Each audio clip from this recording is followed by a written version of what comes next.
মাত্র ৪৫ দিন বয়সে এক নবজাতক শিশুর মৃত্যু ঘিরে তৈরি হয়েছে রহস্য। পরিবারের ধারণা শিশুটিকে ঘর থেকে তুলে নিয়ে হত্যা করেছে জিন। এমন ঘটনায় এলাকা জুড়ে সৃষ্টি হয়েছে চাঞ্চল্যের। আতঙ্কিত স্থানীয়রা।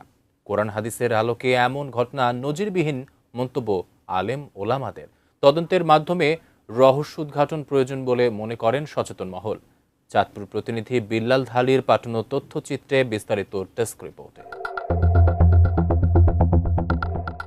চাঁদপুর ফরিদগঞ্জ উপজেলার শাসিয়াড়ি গ্রামের মিজিবাড়িতে বসবাস করেন পান বিক্রেতা নাজির হোসেন ও তার স্ত্রী রাহিমা বেগম দম্পতি। গত শুক্রবার রাতে ৪৫ দিন বয়সী শিশু ইমন মিজিকে পাশে নিয়ে নিজ ঘরে ঘুমাচ্ছিলেন মা রাহিমা বেগম। রাত আনুমানিক ৩টায় প্রকৃতির ডাকে সাড়া দিতে গিয়ে ফিরে দেখেন সন্তান ঘরে নেই। প্রায় আধা ঘন্টা খোঁজাখুঁজির পর শিশুটির লাশ পাওয়া যায় বাড়ির পাশের পুকুরে। এই ঘটনায় পরিবারের ধারণা সন্তান নিয়ে গেছে জিন। কারো প্রতি তাই অভিযোগ নেই তাদের। অনেক সময় দেখছি দরজার মেলা ছিল, আর কে না জানি ঘরে দৌড়ি বারে যাই হরে কে না কে গেছে আর গুরুত্ব করি না।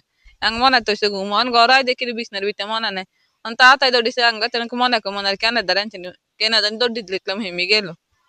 তাড়াতাড়ি দৌড়েন হেমি কে মনে লোকে গেছে না হুড়ি টুড়ি হালে মারি হালানি। পরে ঘরে আসি দেখে বাচ্চা নাই। এরপরে আমি দৌড়াদৌড়ি করছি, পাশাপাশি আমার পাশের ঘরে যে আমার বাইরে আসর রাখছে না যে আমার বাচ্চাটা নাই, তাড়াতাড়ি বার দেখি বাচ্চাটা কই। এরপরে খুঁজতে আমার বলছে হরসিম দিকে দৌড় দিছে।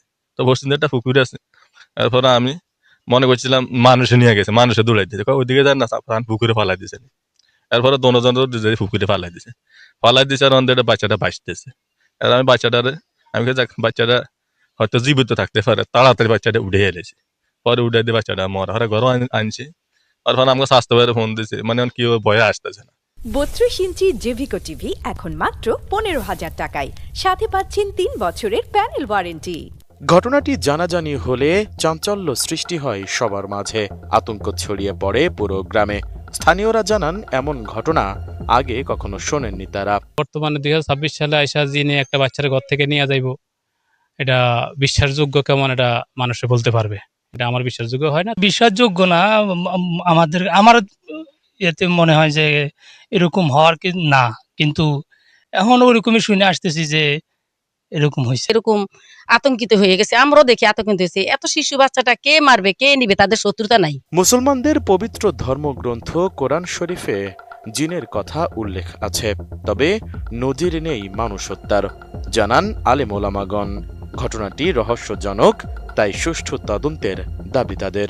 জিনরা মানুষের সাথে শত্রুতা করে ক্ষতি করতে পারে, কিন্তু ঘর থেকে নিয়ে বাচ্চা মেরে ফেলবে এ ধরনের কোনো নির্দেশনা আমরা কোরআন হাদিসে পাই না।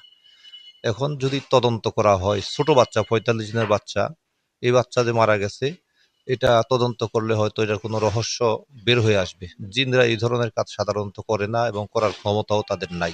শিশু নিহতের ঘটনা শুনে তাৎক্ষণিক ঘটনাস্থলে যায় পুলিশ। অভিযোগ না থাকায় পোস্টমর্টেম ছাড়াই মৃতদেহ হস্তান্তর করে পরিবারের কাছে। তবে রহস্য উদ্ঘাটনে বিষয়টির ছায়া তদন্তের কথা জানান এই কর্মকর্তা। ফ্যামিলি থেকে যদি অভিযোগ না দিল আমরা তথ্য উদ্ঘাটনের চেষ্টা করতেছি। তো কোনো তথ্য পাইলে আমরা আইনগত ব্যবস্থা দিব, আর এরাও যদি লিখিত দেয় আমরা আইনগত ব্যবস্থা দিব। ঘটনার রহস্য উদ্ঘাটন করে প্রকৃত সত্য খুঁজে বের করার দাবি সচেতন মহলের।